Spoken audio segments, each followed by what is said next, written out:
Need motivation? Watch the top 10 of Believe Nation because I love it. There is no discipline without a schedule. It's so easy. If your calendar doesn't have anything in it the next 6 weeks, don't be mad at yourself for lacking discipline. No one shows up on a day and go, it's discipline day, and has nothing to do. Discipline requires a schedule. So fill out your schedule, work the schedule. Fill out the schedule, work the schedule. Fill out the schedule, work. As you fill out your schedule and you work the schedule, you get more self-trust. With that self-trust comes confidence. From that confidence comes more competence. We gain more mastery and we're in the game more. We feel good about ourselves. The progress mind loves it, eats it up. It's like, hey, we're doing it. We said we were going to do it. We did it. We moved towards our outcome today with a schedule. What an idea. Rule number 2, explore the world's menu. Put yourself in new, novel situations to discern what you like. I'm sure many of you guys, you get the questions too from, younger kids in their, teens or in their 20s who ask you, but I don't know what my passions are. And what do you always say? Go do stuff. Like passions and interests emerge out of actions, not contemplations. So you don't just sit around and contemplate, what am I passionate about, and come up with something. You need to experience the menu of the world a little bit and go, oh, I like this. Just like I never knew I liked sushi. I never sat in a room one day in Montana and go, I like sushi. No, I had to go experience culinary from all over the place. And I went to a sushi place. I'm like, I'm a guy that likes sushi. And now if you hang out with me, I'm like, let's go. I'm passionate about sushi. I never thought in a room I'd be passionate about sushi one day. I had it and became passionate about it. You find your passions by living an active life. When you don't have passions, we just got to get more menu in front of you. This is why you always growing your network and your relationships to discern. Like a lot of people hope their purpose just lands on them. Like, your purpose is found out in the world. Your purpose is found by living and choosing how you want to live and living a purposeful life, and more purpose shows up. If you want deep relationships with people, you're going to have to uncover your passions. You're going to have to express those passions, and you're going to have to elicit their passions. Rule number 3, embody your message. And the third thing that great leaders are always doing is embodying their message. They stand for something. There's a congruence between who they are, the behaviors that they're enacting into the world, how they treat people, what they're working towards, and what they say is important, right? It's just basic line, it's integrity. It's a congruence between what we say we're after and how we are behaving. And there's nothing more important, is there? It's that old message, it's like, you don't believe the message unless you believe the messenger. So as leaders, we have to stand for and demonstrate and show and portray what we are really believing in. I mean, is our team and the people around us seeing us work for it, sweat for it, sacrifice for it, champion it over and over and over again, even when it's hard, even when there's conflict, even when people are pissed, even when people want to quit? Are you still there? Do you still stand for it? If you do, you become a legend. Rule number 4, repair within 48 hours. You got 48 hours tops to repair, which I believe is super generous. I used to teach, you get 4 hours to repair. And I was very well educated by some marital therapists being like, well, that's not everyone's style. Some people don't go sit away. But if you sit on it for more than 48 hours, you have to understand their memory and your memory has now coalesced against something being true. And the longer you wait to repair, the more what you believe to be true is solidified and calcified. And it's harder to change a perspective or to let go of that, right? It's calcified, it's hard now. It's harder. It's more fluid in real time and in the moments and hours afterwards to being defined and released. The longer you hold it on, because some of you know this, some people are holding on to stuff that happened to them 20 years ago. I remember going back to a high school reunion. I was talking to a friend, and I think it was our 20th, was talking about something that happened in high school. And the way they were talking, I could not believe they were still so upset about it. Now in my mind, thank God, I thought, okay, well, that was traumatic for this person. I have to understand that. But if there's still bitterness, hatred, anger, but also, most importantly, judgment against others, now we're trapped in the ego and we need some help. Because that's the difference maker. Like, we can have something that was traumatic, but if it's still in that place where there's vitriol and judgment against others, that becomes very toxic in our own mindset, and we got to deal with that stuff. Again, sometimes that takes therapy to learn to repair those things. But in motion with your relationships, I'd love to set that 48-hour rule for you. I personally am a believer. I came up in a different culture. I came up in the never go to bed angry thing.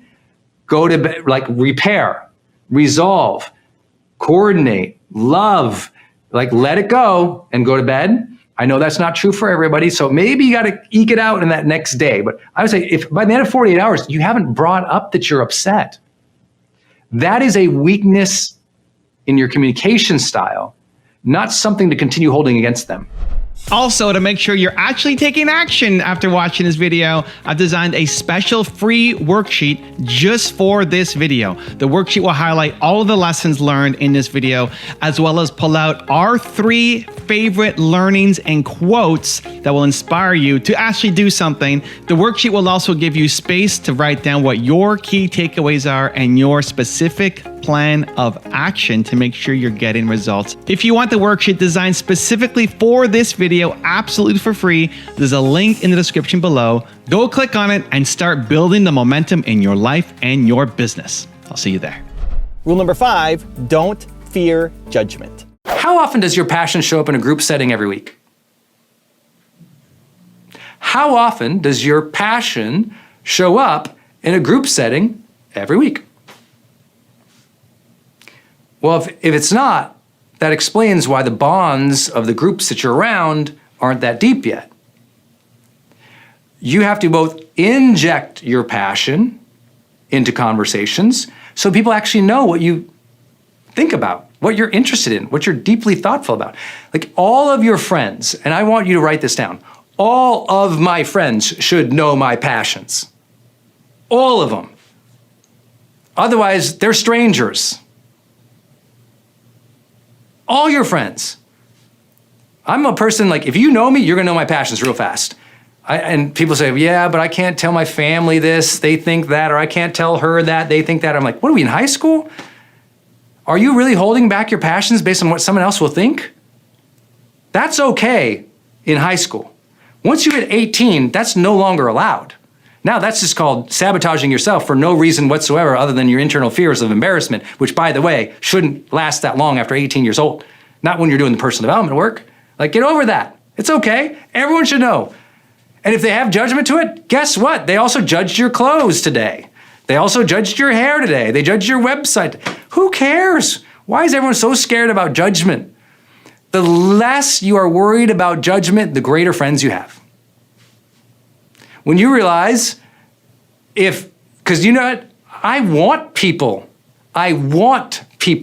to reject me. Because if I'm not in their tribe or I'm not their guy, great. I don't have to go spend a bunch of time trying to build a relationship with somebody who's like that.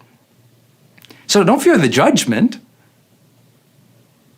And don't keep pressing down, suppressing, or quieting your passions to try to fit in, to try to be liked. Share what you love. Share your passions. Rule number 6, enlist other people. As you're developing this vision, it's not just your vision, you're enlisting other people to share their voices, their perspectives, their dreams, their desires for where you could be going.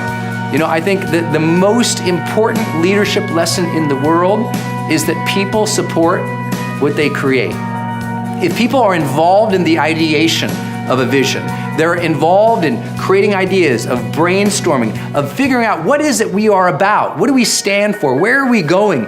Great leaders enlist that from other people. They're constantly asking people what they think, how they feel, things they desire and need.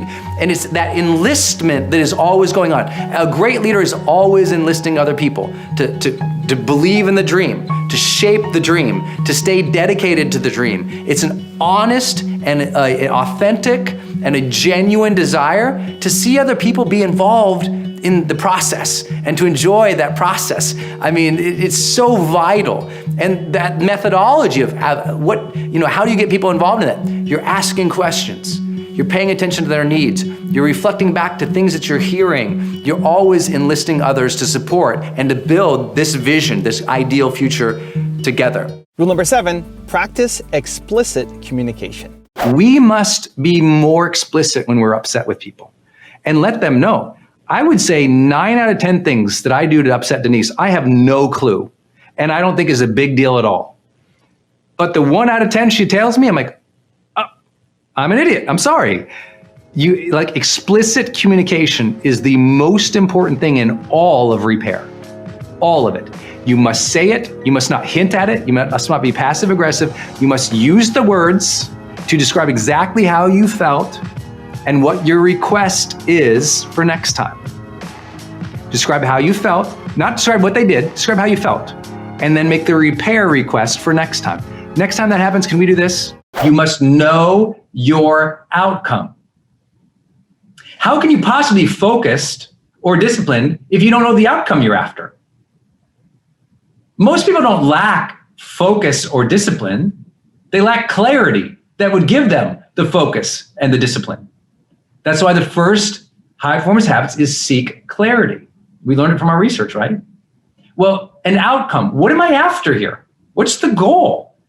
What's the tangible or intangible thing that I know when I get there, when I see that, feel that, experience that, achieve that, that's what I'm after here. That some kind of outcome. You won't stay disciplined unless you can see, feel, sense, acknowledge intellectually what the outcome is we're after. If you're not disciplined on a consistent basis, it's because you don't know what you want. So don't beat yourself up that you're lazy. You just need to make a decision.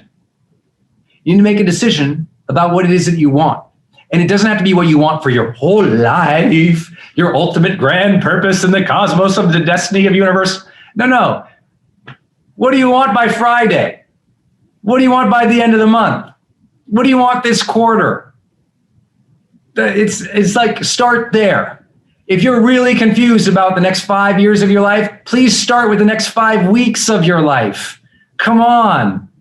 People don't understand. Clarity is built upon.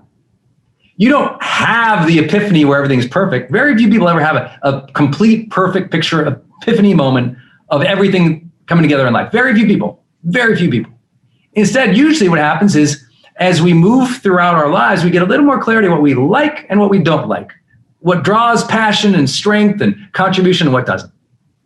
Know your outcome. You want discipline? Know your outcomes. Rule number 9, support your friends. Does anyone have a friend who talks on and on and on about something that you aren't passionate about at all? Anyone out there? Encourage them. Keep listening. Don't we all need friends like that? It's important. It's important for you to listen to other people's passions, and it's okay if there isn't. I have one friend that is so passionate, insane, like otherworldly passionate about video games. Now, I haven't played a video game in, I don't even know how to use the controllers. Anyone else have that? You ever go to your friend's house and their kids pop out the video game, they hand it to you, and you get this controller, and it's like a spaceship, and you don't even know what it does? That's me. I don't know how to play a video game. I'm not interested in video games at all. I'm not even interested in it. And I have this friend. We will go out and he will tell me about video games for like 90 minutes. And I'm so interested because that's his passion. When someone's talking passion, you know what you say? Tell me more. It doesn't have to be your passion. Stop listening for what you want to be and experience and who you are, and honor and see the other. their passions, their ideas, their goals, their concerns. That's how to win friends and influence people. And rule number 10, the last one before some very special bonus clips, is make someone's day. Adopt a little bit of a mischievous mindset. Here's what I encourage you to do. Every morning when I'm in the shower, I think, what could I do today that's a little mischievous and fun for somebody? Not fun for me, fun for somebody. What can I do to cajole, to tease, to prank somebody who I love, not in a mean or disheartening way, but in a real fun way? What can I do to make some fun between us, to make some jokes and stories between us? What unique things could I do to make somebody's day? Even if just think of this, what could I do today to make somebody's day? And you know what?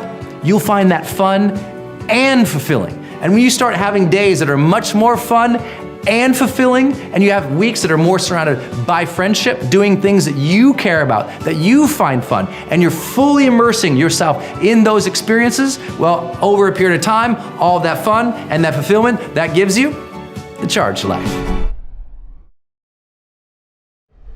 Empowerment means we give people the decision-making authority and the trust to be able to work towards this vision, to allow them the autonomy, the strength, the input, to equip them with the knowledge, the skills, the abilities, the technologies, the tools, the training, to allow them to succeed as they march with us to achieving something extraordinary and phenomenal. That's vital. That's what empowerment is about. And a lot of leaders who come in with a big vision, they get everyone excited, they seem like they want everybody involved, and they do a great job of standing for it, but they don't equip their teams to kick some butt. They never get to that place of real stride, of real momentum, and that happens all the time. Training other people and equipping them with everything they need to succeed has to be a vital practice of every great leader. And again, it doesn't happen just once. That's a huge failure in the working world, especially in corporate America. Great leaders come in, they nail the vision, they get people around it, they stand for something, but they only empower people at the beginning. They give some training and then they just disappear.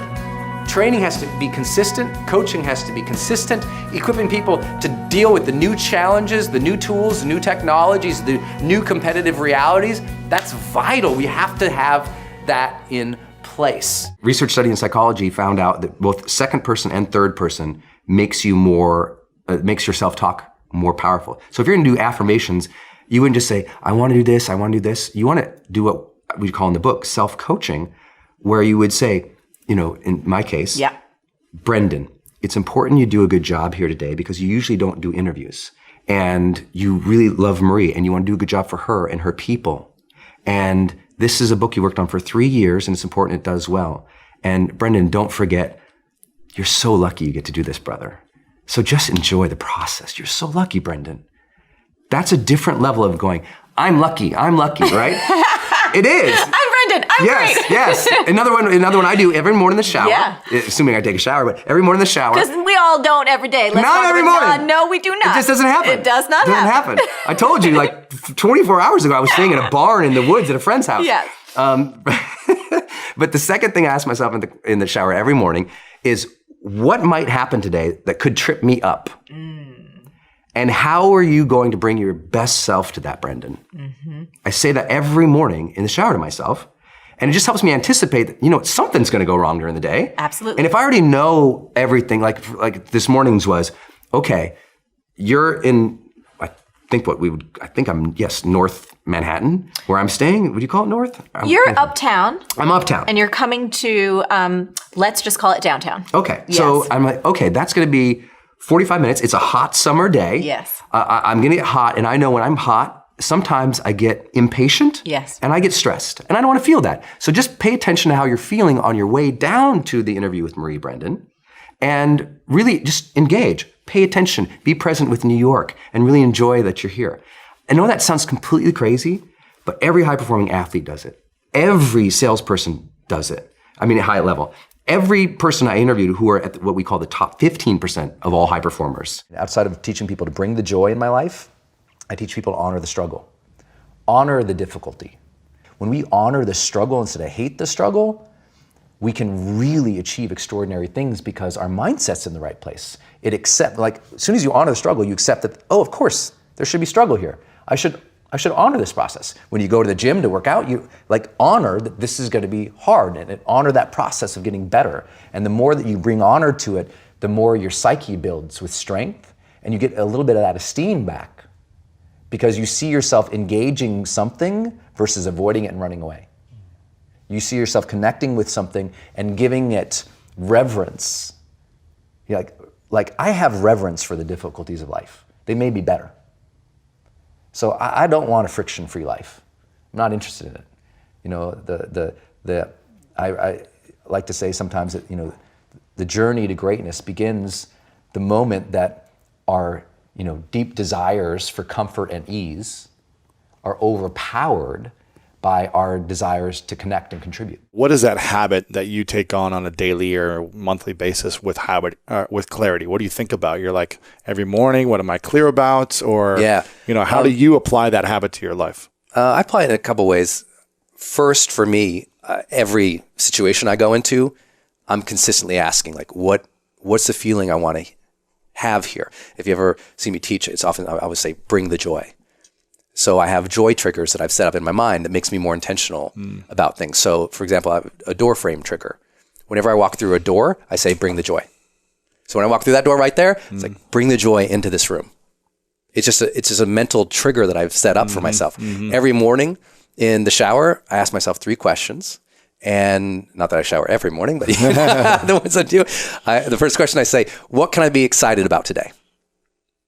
So it forces me to be clear about what's going to draw joy, enthusiasm from me. Number 2, I say, what might trip me up today? Because usually I know what's going on in the day. I'm like, what might mess me up? Where I might not perform well? What might bother me? And number 3, I say, what can I do to surprise somebody today? To give a gift of appreciation or acknowledgement today. And so I think through that in the morning. So I think that helps me begin my day pretty clear. Then when I sit down before I do work, I literally look at my calendar of the day. I did this morning. And I look at whatever's going on in the day and I think about it for 20 minutes. It's one of my 20-minute routines in the morning. I literally think about my calendar for 20 minutes a day. And people think that's crazy. But what I'm thinking through when I'm looking at the calendar, I'm like, okay, I'm going to have that call. What do I want to happen on that call? You know, what's my intention for that call? What's my goal for that call? What's the feeling for that call? How do I want to end that call? You know, I'm going to have that time with Lewis. Like, how do I want to be there? And how can I make sure I enjoy it? Because it's a big deal. You know, I love your show. I want to do a good job. I want to share something good for the people, even though I have no idea what you're going to ask in this. I want to be present for that and make sure I'm really there, even though maybe I have a head cold today. You know, it's like it's like just thinking through it. I think that helps me. It keeps me asking questions. Every Sunday, I do a life arenas assessment. That just means I think there's 10 areas of our life, and I score myself in them. And this is about my 11th year of doing this. Wow. So each area of my life, you know, from emotional quality to happiness to relationships to time to hobby, etc. I just give myself a score of 1 to 10. And 1 means I suck, and I was horrible in the previous week on that. 10 means I did a good job. And then I ask, how can I do better? It's my Sunday routine. And it just keeps me clear. And it's not like I don't sometimes, like everyone else, you know, wonder what's going on or what I'm doing. But those habits, those were my habits. You have to establish your own for seeking clarity. But when you have them, you weaponize your life. Transitions take place in the chapter of Generate Energy. And also, maybe it's in productivity too. And it has this it's just a conversation that if you're go all the time, you're depleting energy all day and you don't know it. And lots of people think to get more energy or be more productive, they have to radically change their life. I'd better work out an extra 60 minutes in the morning. It's like, actually, let me teach you the mastery of managing transitions. When you go from one activity to another, I want to teach you this simple thing. And that is release tension, set intention. Very simple. Let me give you the example because it really helps. If you're doing email, and you know that takes one part of your psyche and brain to do a lot of email, and now you're going to go create that keynote or that PowerPoint presentation that you want to be flowing and visual and beautiful, very different things. What most people do is they'll do their email And then they'll work a little on the presentation, then the notification will come over here, and then they'll go back to the email, and, and they're multitasking. Yes. And they're wrecking not only their measurable creativity, but their long-term performance. And so what you have to do is, when you finish the email, stop it, okay? Maybe go get some water, come back, or whatever, even if you don't, all I want you to do, push away from your chair for a minute, close your eyes, repeat the word release with the goal of releasing tension in your body, and repeat the word release to yourself several times, over and over, like a mantra. Okay? Just repeat. It could be 60 seconds, it can be 1 minute, it can be 2 minutes, whatever you want to do. Just do it until you feel like your body and your mind release a little bit. Then, before you open your eyes, set an intention. Say, okay, Brendon, you're going to work on this keynote now. Your intention is to make something that grabs them right at the beginning, and then make it really move fast, and make it make it visual, and make sure that it builds emotionally throughout the thing. So when you make a call to action at the end, bam, and then open my eyes, now work on the presentation. I'm clean and free from the previous activity. Yes. And people will feel an unbelievable amount of energetic, just power come back into there. I worked with a major founder in the startup Silicon Valley world, flew me down at 3 a.m. I guess it was around after midnight on a private jet. It was just this crazy. He was having a lot of trouble, just exhausted, literally depleted. This person's incredibly well valued in his company, lots of employees, everyone knows who the person would be, but miserable. Just go. And I said, well, and one of his major things was he was wrecking his relationship with his wife and his children. Not because he was maybe just overworking. He would just carry a lot of the work into his house. Yep. So when I said, I want you to pull up to your house after the day of working. Don't get out of the car. Pull up the house, just close your eyes, repeat the mantra, release to yourself, maybe for 5 minutes. And then before you open your eyes, set the intention. How do you want to be with your wife when you enter the house? What kind of dad do you want to be to your daughter? Just set that intention. Open up your eyes. Now go in as a different man. And it changed his life. His email to me is in the book. I read it. It's fantastic. It just works. That means just release tension. Yep. Set intention. It's just, your transitions are where most people's bleeding out their energy and they don't know. And if we can just get you 4 or 5 times of transition really well throughout the day, you finish your day like, I feel amazing. Yes. And we didn't caffeinate you. We didn't do anything. We just changed how you approach your work. Get up in the morning. I drink 20 ounces of water. I do 20 minutes of mobility, movement, and stretching every morning. Then I read for 20 minutes, something positive. For me, it's almost always a self-help book or a leadership book, almost always. Sometimes a business book, almost always self-help and leadership. Read that book.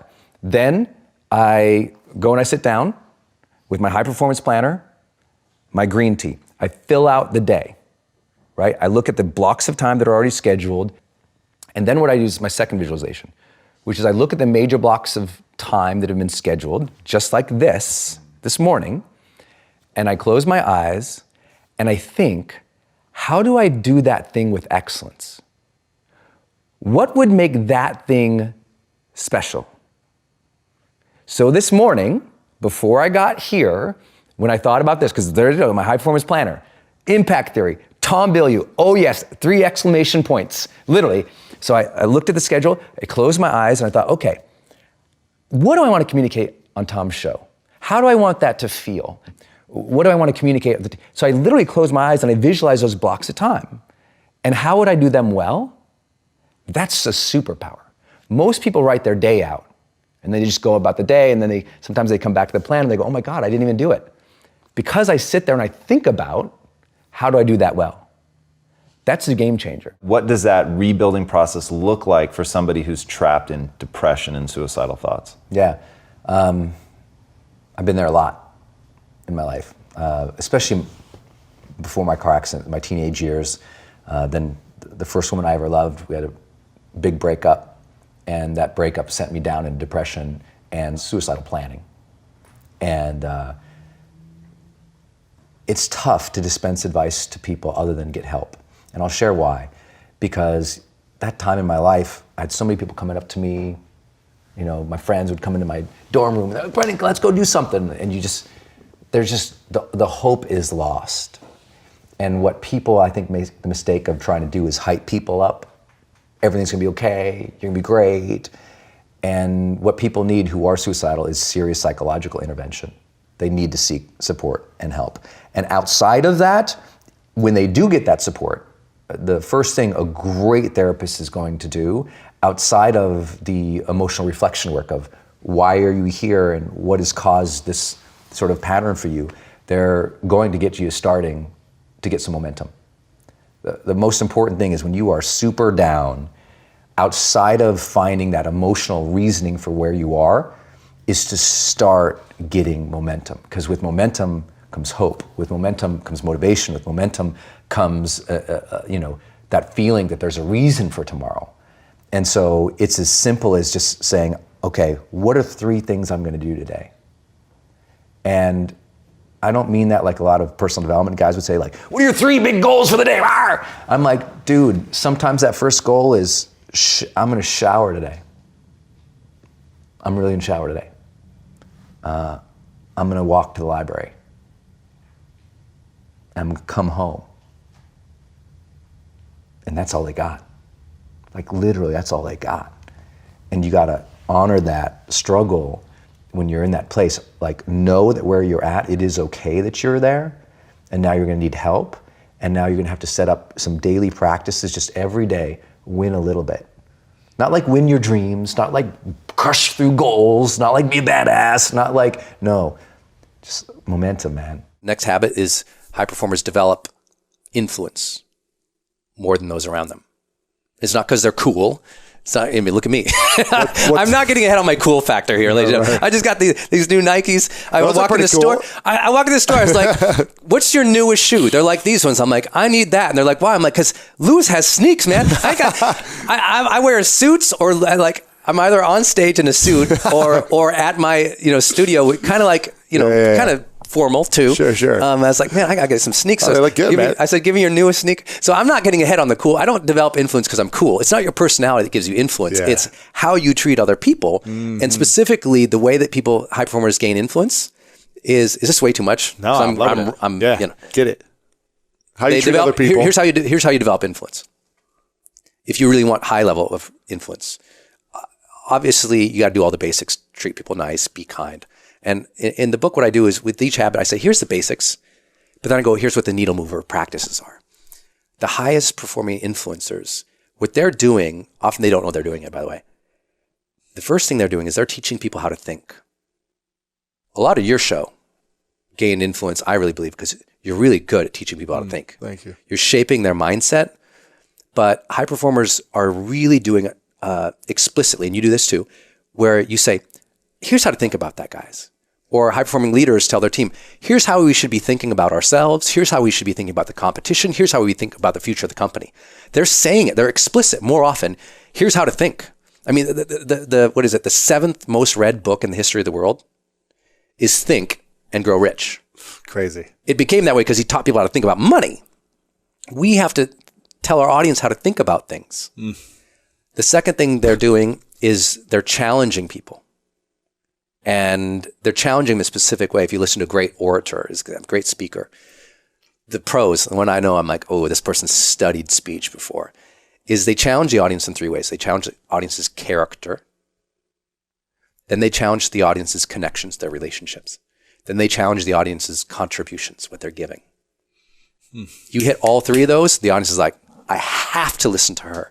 I have to listen to him. Because not only are they shaping how I should be thinking, because maybe I was thinking wrong, but now they're pushing me because, it's just like a great coach. The greatest coaches, they're not just saying throw the ball better. They're like, Lewis, you're a better man than that. Come on, man. They're saying, look, you're treating your team like crap.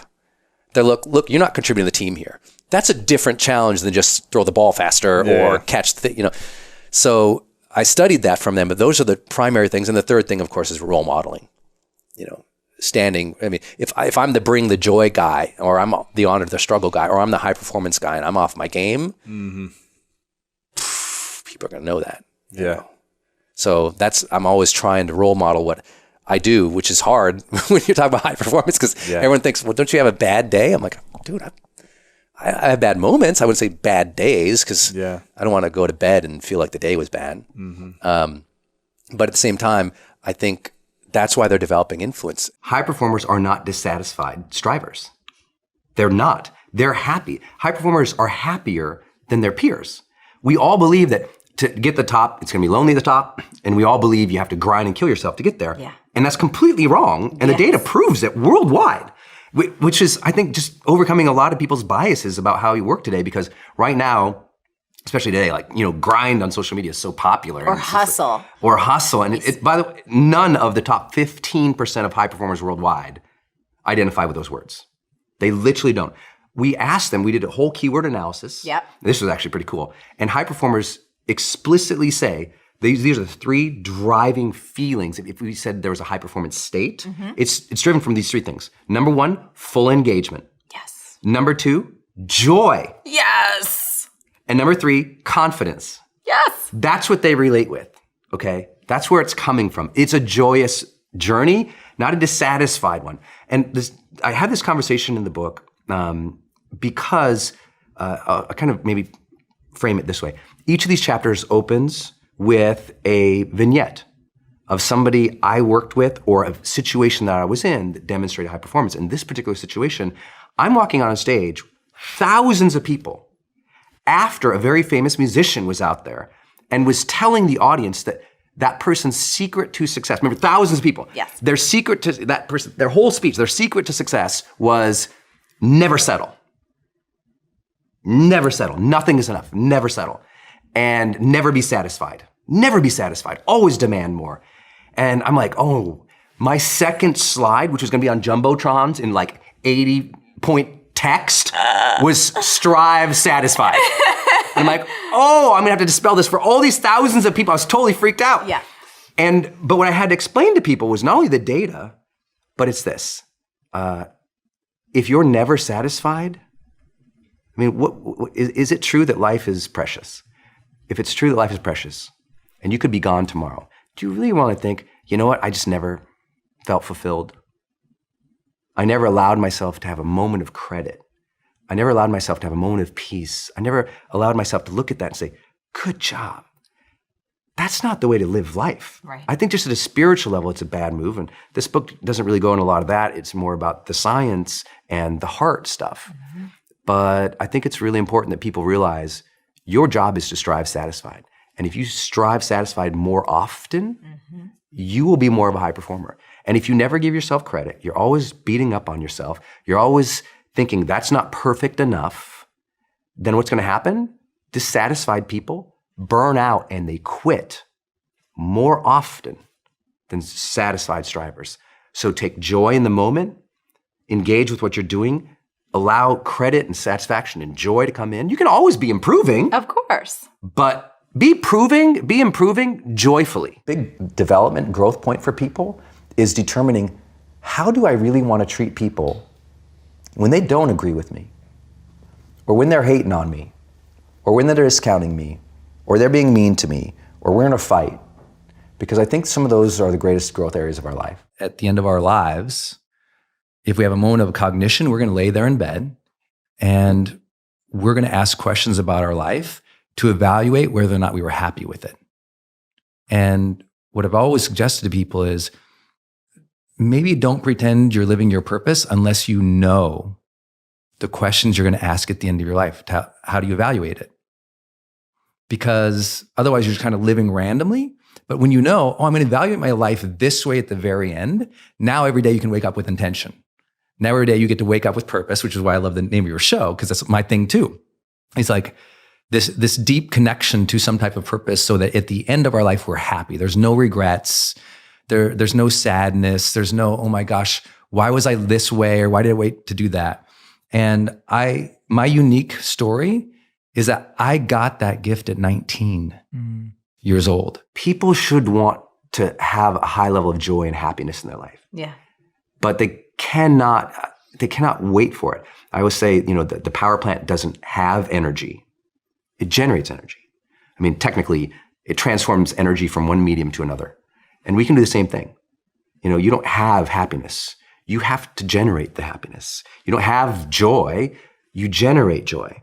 And when you learn to take control of your power and your energy in that way, then life becomes so much more fulfilling and so much more fun. And it doesn't become fake or forced Because it's fake and forced, this all day. Yeah. That's not your natural state. Yeah. I mean, and here's how you know. Take a person, I just got back from a big vacation with my lady and we were down on the beach and take any person, put them on a beach for a while and they're not like, your natural state is like, this is beautiful, this is great. There's awe, there's inspiration, there's joy there. Tap back into that and you'll be more of a high performer. When you get that life is really short and you felt that before, either by you were threatened or you've had someone near and dear die, but when you have that real essence in you that says life is short, have reverence for it, live it, that's a really big thing. I got that at 19, and I learned specifically that if we have a moment of cognition before the end of our life, we tend to ask questions to evaluate if we're happy. So if I have any impact in the world, it's gonna come from that experience where I learned that the ultimate lesson is determine what the questions you're going to ask at the end of your life are going to be.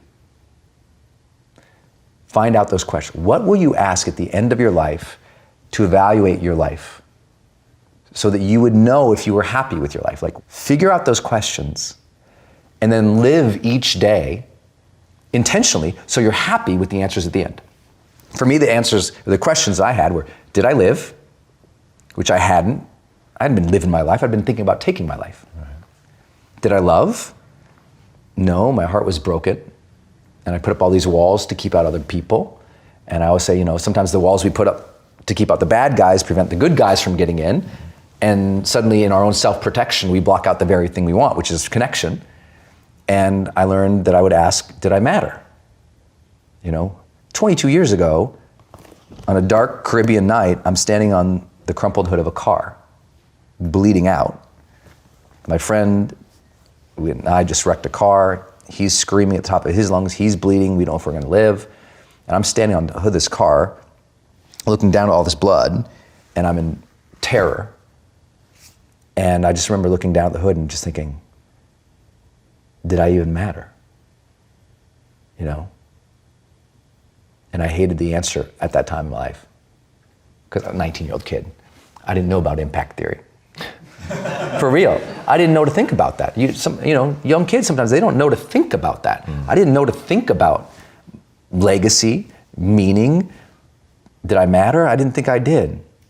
But the good news is, I'm a good learner.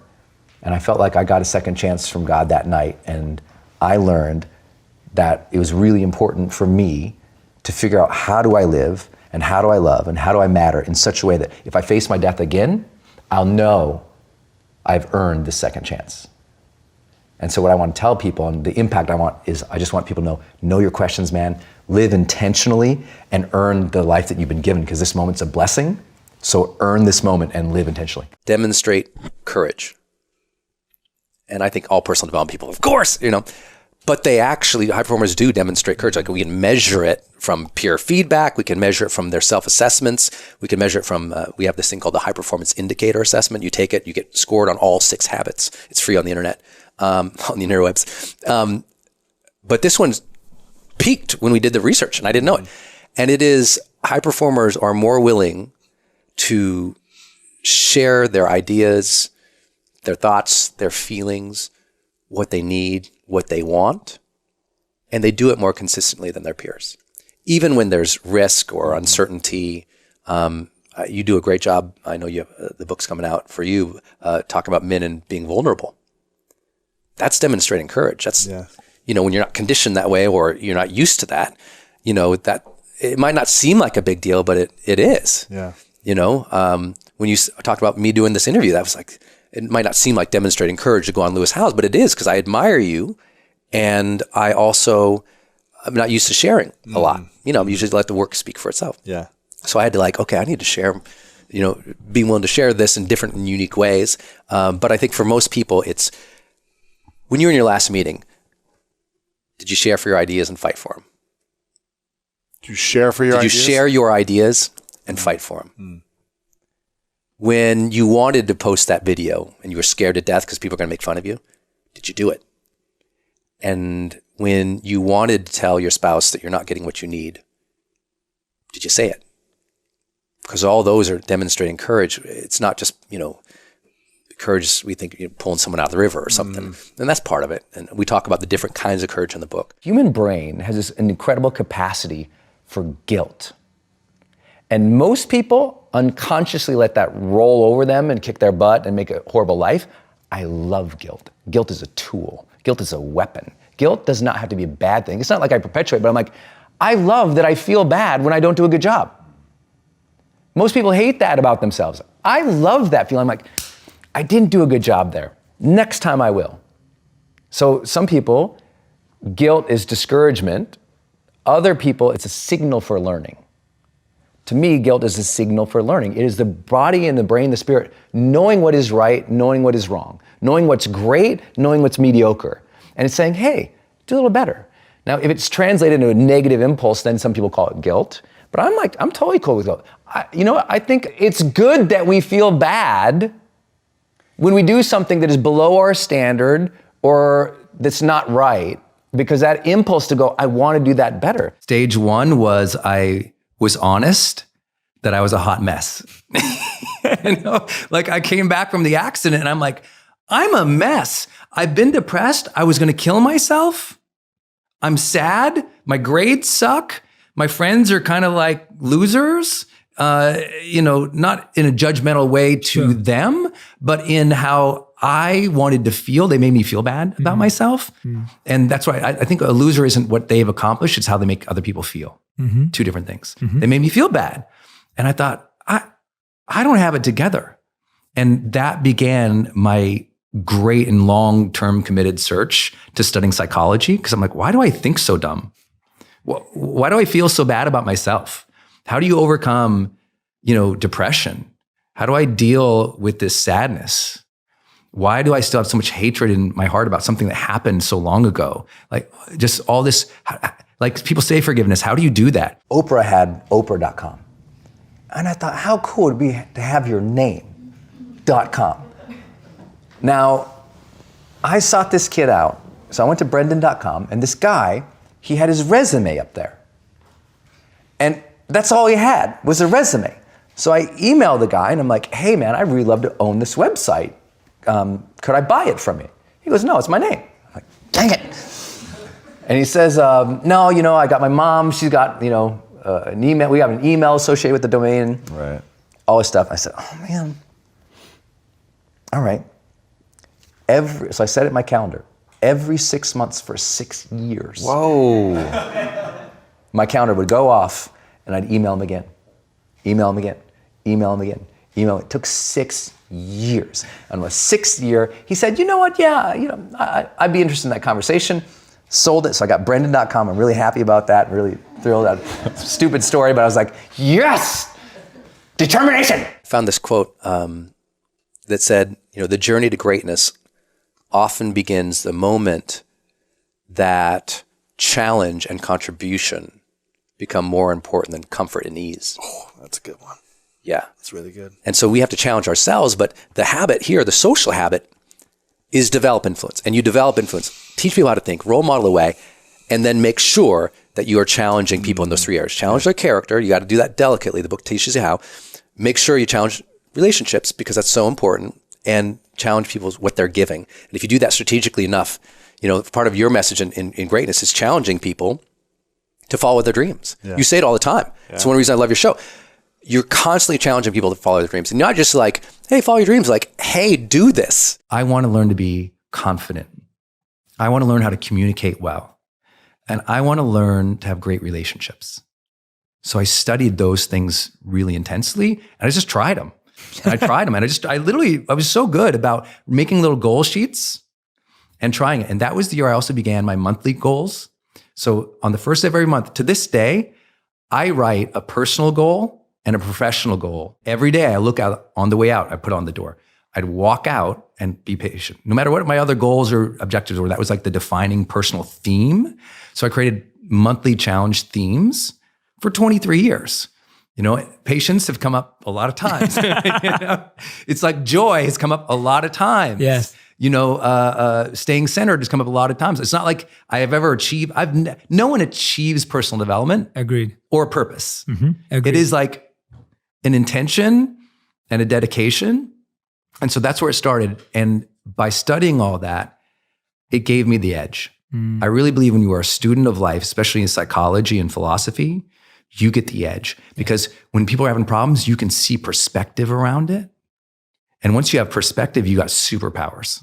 Because most people are trapped in their problems. I'm extremely grateful for the patience and love of my family in this particular project. It took me away more than anything else. I'm actually really grateful that I've gotten to know you better and getting this to be the first like in-depth conversation with it. Yeah, it's fun. Because I think that you're very talented at holding a space for people, your team too, about holding a space for people to just be like, this is me, this is what I, about. Yeah. And then I would also, I'm always grateful for God for the second chance I got from the standing on the hood of the car. Like I got it. Like knowing that each day you get up and it's not, self-help psychobabble. It's like knowing that life is limited and you get a second chance every morning of like showing the world more of who you are, breathing, taking that walk with your love, just having that every day, that kind of new beginning. I feel that in my career. I'm sharing that with you now. And by the time this comes out, I'll have a new show out, the Brendon Show. I've never done that before as a new opportunity. I'm grateful for the new opportunities. I think right now you and I have the ability to share our messages farther and wider than we've ever had before. I'm super grateful that we're alive, like right now, at this time on the planet when I think our messages really need to be heard, when we're surrounded sometimes by a culture, society, politics is so negative. To have a platform to share something good right now, I'm so grateful for that. The number one issue with being productive isn't that people usually don't know what to do with the day. It's that they look at it with dread and they accept that feeling and they stop. They go, I don't wanna. So they stop. Even though if they looked past the immediate dreadful activity and looked into the future about the benefits it would give them, if they could reconnect with that, they could push through. It's that when we get in the short term, just automatic feelings, automatic emotions that come up, those things, when they're not monitored consciously, and sometimes they're not overridden by a higher calling, a higher ambition to serve, a higher mission, then what ends up happening is we go, I'll do it tomorrow. I'll skip this one and, I'll get the workout in tomorrow, and then workout comes tomorrow, I'll get it in next Friday, and then it doesn't come in next Friday, and then I'll get the work in, the work doesn't happen, and we keep telling ourselves these stories, I'll do it when I feel like it. But I hope if one thing you've learned here is the power plant doesn't have energy, you need to generate the energy in which you need to excel and serve in this world. Number one is my friend hat, which is so important. This is where when I'm having a bad day, I always say, okay, if I was coaching my absolute dearest best friend in the world who just went through the same day, what would I suggest that they do next? Not how would I change their life, not some big highfalutin stuff. Like, what would I suggest that person they do, like literally next in that situation they're in? Would it be, you know what, you really need to call your mom. You know what, you need to call that person, apologize. You know what, you need to send that email. You know what you need to do is take this. But what would I tell my absolute best, most adored friend to do as their very next step? Not the whole plan, just what's one thing I would tell my absolute best, dearest friend?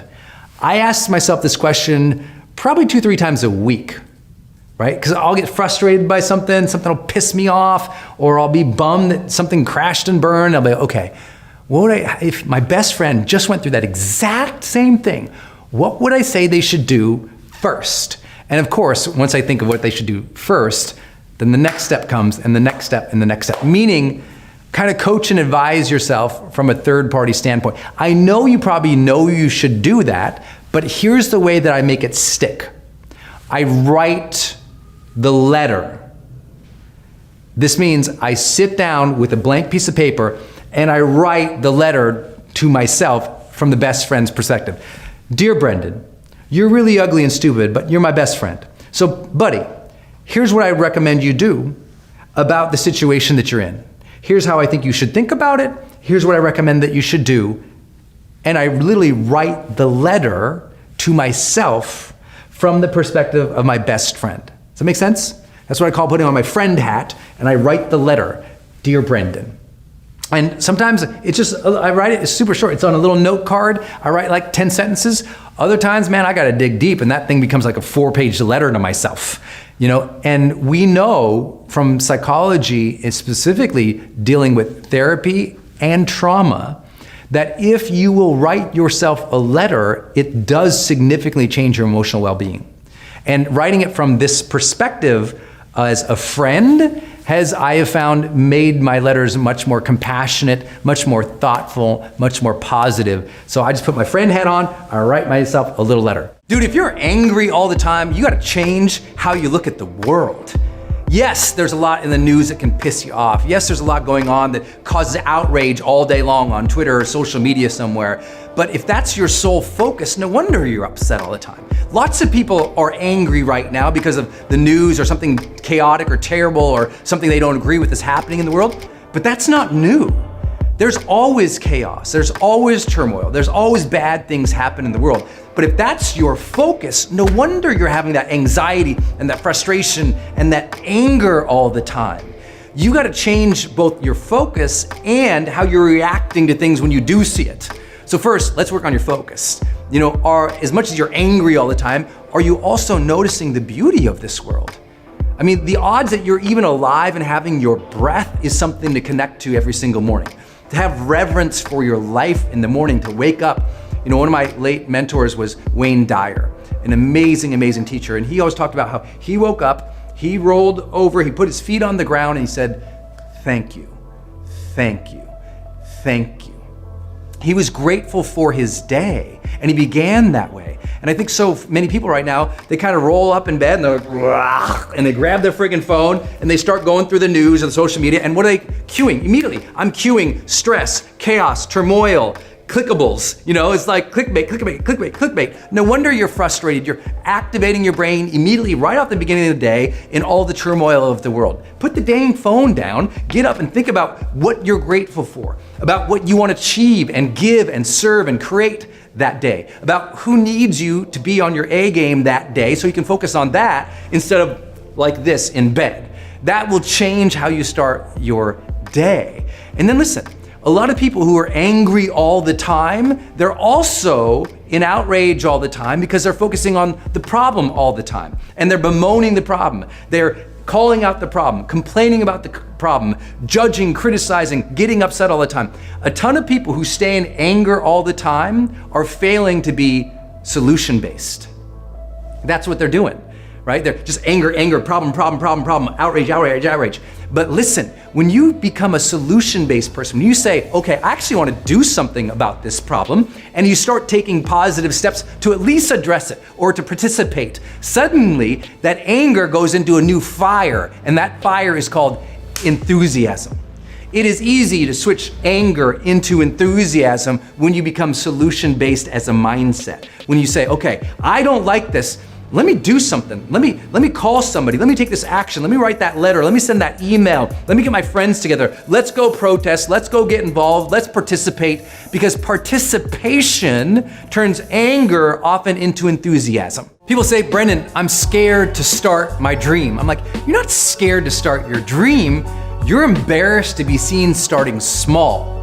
Big difference. It's not about the dream that's freaking you out. It's about how you're gonna feel chasing the dream. It's about how you're gonna be perceived chasing the dream. It's about how you fear at night it won't turn out the way you wanted. It's not about the dream. It's about how you're processing how it will feel chasing the dream. And once you figure that out, you see that you can rewire yourself. You can teach yourself to think differently about the journey and the process. Because look, no matter how small you start something that matters.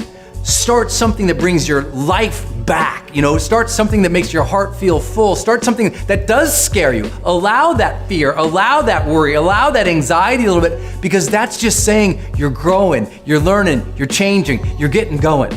But let's be very clear. Most people, what they're really scared about is being embarrassed. Well, I don't know if I quit my job and I start this thing, what do my coworkers think when I do that? I don't know if I start this, what are my friends gonna say when they see me playing small and not doing big things? Because every big project starts with small little tasks that don't look sexy. Oh, what's everyone gonna think about me that I chose this route when the other thing was over here and that was a better choice? What people are scared about is being rejected, or more, being embarrassed. I tell people all the time, don't be embarrassed to start small. I think about when I started doing videos, it wasn't, we're at 200 million video views now. Tell you what, when I started, I was okay with the fact that it was like 10 people watched my videos. 9 of them was my mom on a different browsers, probably hitting refresh to make me feel better about myself. Like I accepted the fact that starting small was part of the game. Instead of bemoaning that, I honored that process. I said, that is part of it. Being small in a big pond with big fish is part of the game. And only until you keep playing, keep moving, keep building, do you ever become one of the big fish.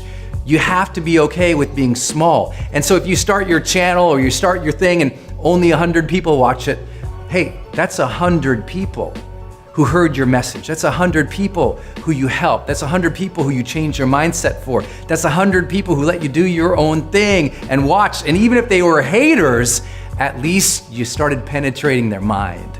Get in the game. Never be embarrassed about starting small or scrappy or crappy, because that's part of the journey. It's supposed to be that way. So don't fear it, acknowledge that's part of it. I'm gonna honor that. Let's go. I was a maybe 24, 25-year-old man, and I was a member of Kiwanis. And if you guys didn't know, Kiwanis it's kind of like Rotary or Lions Club. It's a nonprofit organization that's dedicated towards service in the community. And I was in Kiwanis, and I was the youngest one, hands down. Like in the room, we'd get together every single month on a Tuesday, and we'd have lunch, and we'd have a speaker in, and then we'd talk about a volunteer project we were gonna do that month, and that was kind of how it went in Kiwanis for me. And so, but in my room, I was 24 or 25, in the room every Tuesday, when we got together, everyone else was older. They were like 50s and 60s and 70s older. When I was 20, I was the youngest person in the room every single time. And I remember I was having a particularly challenging time because I was thinking about quitting my job, but I was scared because I hadn't saved any money. I didn't know exactly what I wanted to do. I just knew that I knew that the job wasn't the thing at the time, but I didn't know what it was, and so I was scared to make the leap. And I was kind of struggling with some existential stuff because it'd been 4 or 5 years I hadn't had a girlfriend, and it was just frustrating. I was like dating, but I just wasn't making real connections when I was dating, and I was just unhappy in that part of my life. I didn't know what I was doing with my career. I didn't have a significant relationship. I was like, oh man, I didn't feel good. And so I was having a really down day on that particular Tuesday.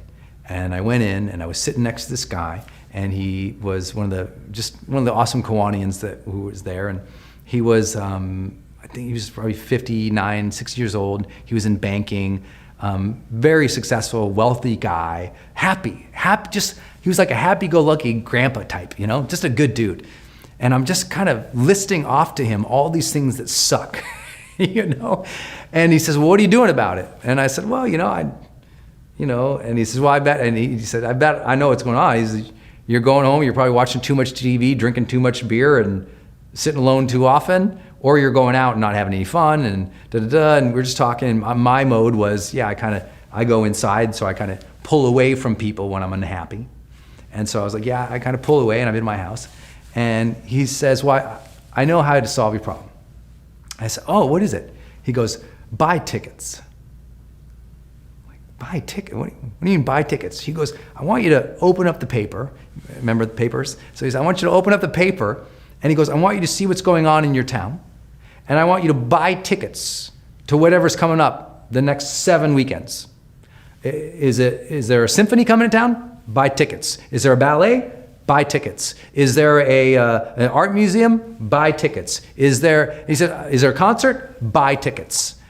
And I said, what do you mean? I said, buy tickets. I want you to buy 1, 2, 3, 4 tickets, and I want you to take your friends, and I just want you to go. I want you to buy tickets, and I want you to go. And I'm like, what the hell does this have to do with anything I'm even talking about? He goes, just buy the tickets and come back next month, tell me about the tickets. And I'm like, no. And he literally pulls out his wallet, and I'll never forget it. He sets down 3 $100 bills. And he goes, buy the tickets. Here's the money. And I'm like, what are you even? And I was literally so frustrated. So long story short, I'll try to keep it shorter. But so I bought tickets. I got a symphony ticket. There was like a dance troupe in town or something weird. There's a Dave Matthews concert. And what else? There's one other thing. I can't remember what it was. There's something about the tickets. I went with 1 or 2 or 3 friends and went to them. And the second, I remember the opening act for the Dave Matthews Band started, and I was like, got it. Because sometimes when you're down and out, you got to get out and about. And so I was down and out, and he got me out and about. And then with your friends and you're socializing, and it's in a new environment, and things are happening, and my mind just started turning on again. I started getting all these ideas and these dreams that I don't know where they were. They weren't in my room. They weren't in my bed. These ideas and dreams, they weren't happening in my journal. The ideas and dreams, they weren't happening in my daily planner. It was like I was stuck there, so he moved me over here. Have you ever been like at a ballet or a symphony and orchestra, and you're just sitting there, and all of a sudden you feel amazing? Like the music hits you, this idea comes in, and you walk out and you feel amazing. Have you ever gone to a Broadway show? You went in and you were frustrated and freaked out because all the horrible New York traffic, and all of a sudden you laugh your ass off and you leave the Broadway show and you feel like $1 million. And now no problem is gonna slow you down. That's buy tickets. Buy tickets to the seminar, buy tickets to the event, buy tickets to the art museum, the ballet, buy tickets. And I mean, if you're down and out and your life sucks right now, go buy tickets for the next 4 weeks.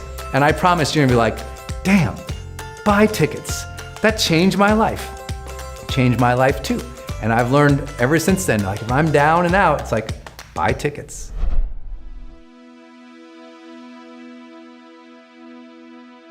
If you want another amazing Brendon Burchard video, check it out right there next to me. I think you'll love it. Continue to believe, and I'll see you there. You have to teach your mind to honor the struggle. You have to teach your mind. Every day you're getting discouraged. And instead of saying, well, I guess I'll quit, I suck, this is no good, it's never gonna happen,